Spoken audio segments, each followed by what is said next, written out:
মুখ্যমন্ত্রী মমতা বন্দ্যোপাধ্যায়ের বিরুদ্ধে স্বতঃপ্রণোদিতভাবে বিশেষ বেঞ্চ গঠনের সিদ্ধান্ত নিল কলকাতা হাইকোর্ট।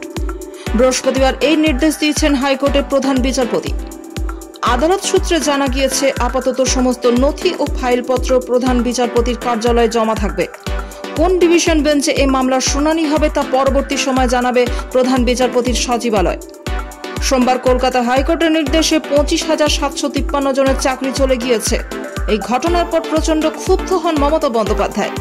তিনি সরাসরি এই রায়কে বেআইনি বলে দাবি করেন, পাশাপাশি বিচার ব্যবস্থার নিরপেক্ষতা নিয়ে প্রশ্ন তোলেন। কোনো বিচারপতির নাম করে মন্তব্য না করলেও তিনি বিচার প্রক্রিয়া নিয়ে প্রশ্ন তোলেন। মুখ্যমন্ত্রী বলেন, বিচারপতি নিয়ে আমি কিছু বলছি না, কিন্তু রায়দান নিয়ে বলার অধিকার রয়েছে। এই রায় একতরফা। কলকাতা হাইকোর্টকে বিজেপির বিচারালয় বলেও কটাক্ষ করেন মুখ্যমন্ত্রী। শুধু এখানেই না থেমে হাইকোর্টের নিরপেক্ষতা নিয়ে প্রশ্ন তোলেন তিনি।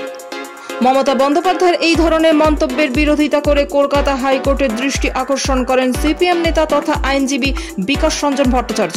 মুখ্যমন্ত্রীর বিরুদ্ধে স্বতঃপ্রণোদিতভাবে পদক্ষেপ গ্রহণের আর্জিও জানিয়েছেন তিনি।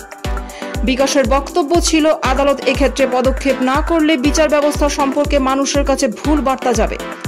আদালত আইনজীবী বিকাশের এই মামলাটি গ্রহণ করে, তারই প্রেক্ষিতে এই নির্দেশ।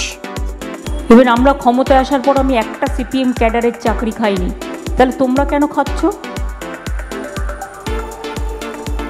দেবার ক্ষমতা নেই, কারবার ক্ষমতা আছে। আর এখন রোজ কথায় কথায় 3,000 চাকরি বাদ, 4,000 চাকরি বাদ। আজকে একটা ছেলে মেয়ে চাকরি করে বলে তার বাবা মাকে দেখতে পাচ্ছে, হঠাৎ করে চাকরিটা চলে গেলে সে খাবে কি?